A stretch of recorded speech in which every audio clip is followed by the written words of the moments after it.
Okay, everyone, this lecture is to kind of familiarize you with the coding that you've been using. We've been basically copying exactly what we're supposed to type, and I figured it'd be good to wait and do that for a while because now you've seen all these things like coding like dim and set and sub, and now it's time to figure out what it is we're actually doing. We've seen that it works, but what is this code actually telling the computer? Okay, so I open Microsoft Excel, which does have a Visual Basic Editor on it, and we will hit the Alt key plus F11. Here's our Visual Basic Editor, and I feel like I should start from scratch here and just type it in right in front of everybody. Okay, so basically, we're going to I'm going to start by explaining variables. A variable points to data rather than having to reinsert the data every time.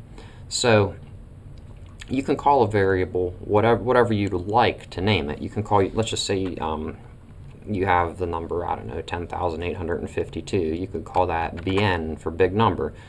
Or let's just say you're looking at a database management and you want to know faculty versus staff. Instead of counting them all up every time, you could go like a range on a spreadsheet, range A1 to A100, and then it would count how many people are actually in each block, or things like that are what you can use these variables for.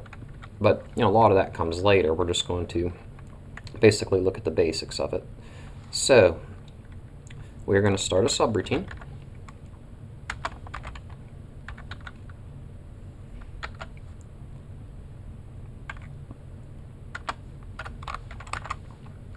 And just like with HTML, this is kind of like this is like your open flag HTML and close flag HTML. This has to start and end every subroutine.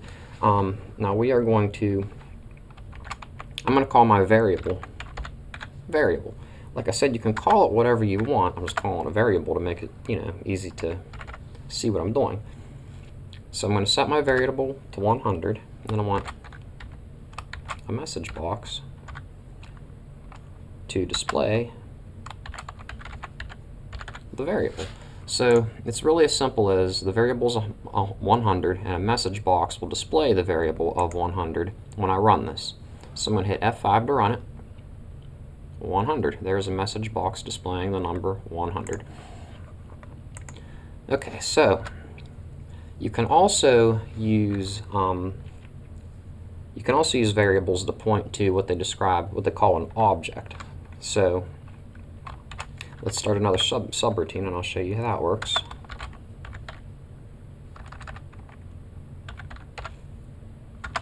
So this one we'll call macro 2. Now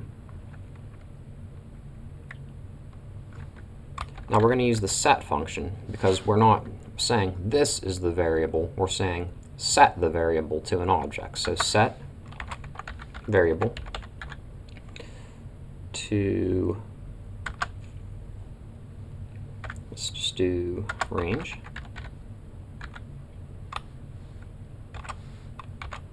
And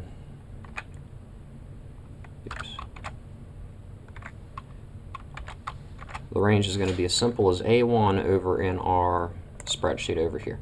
So let's just put the number 100 in. And then we have to say what we want done, because we're saying, okay, the variable is whatever's in cell A1. So let's just say, let's put it in a message box.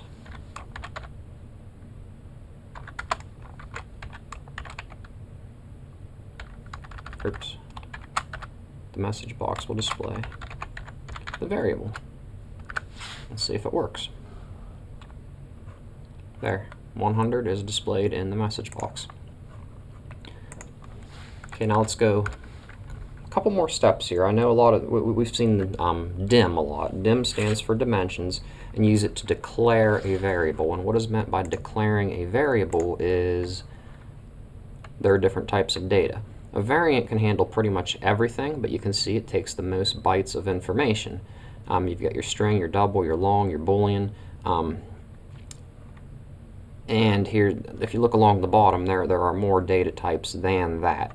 And declaring the right data type will save, well, it would basically save processing time. It'd make your program run more efficiently. If you just declare everything a variant, which is what Visual Basic does by default, and did by default for us just now, then, it'll work, and, would probably actually be good enough for what we're going to do, but it is important that you understand what this means. So basically, this one and this one ran as a variant because it was never declared. So now we are going to start a third subroutine.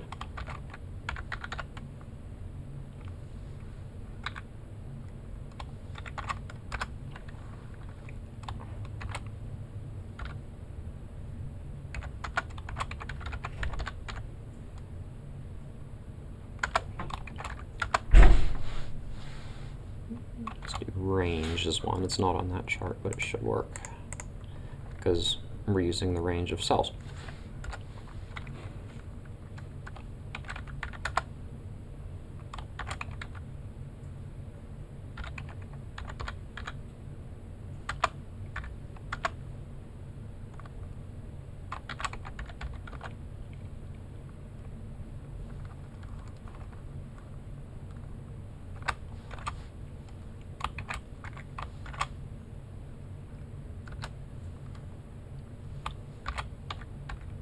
Set our message box again.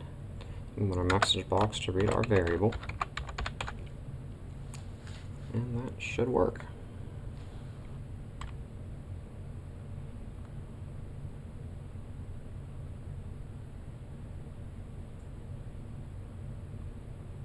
Oh. I always forget the quotation marks. Yep, 100.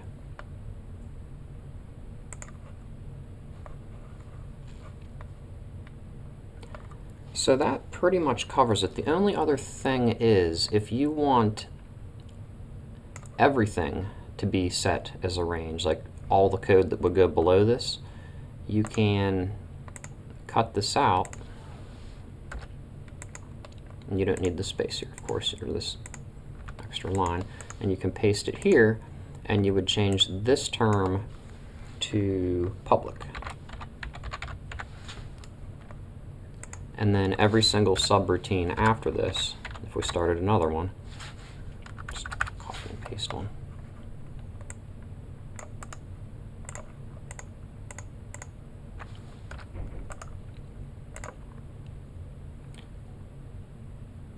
Public variable as range, and it's going to cover this one and this one. So let's just hit F5. Oops. Ambiguous name detected, macro 1. Whatever. It did not work.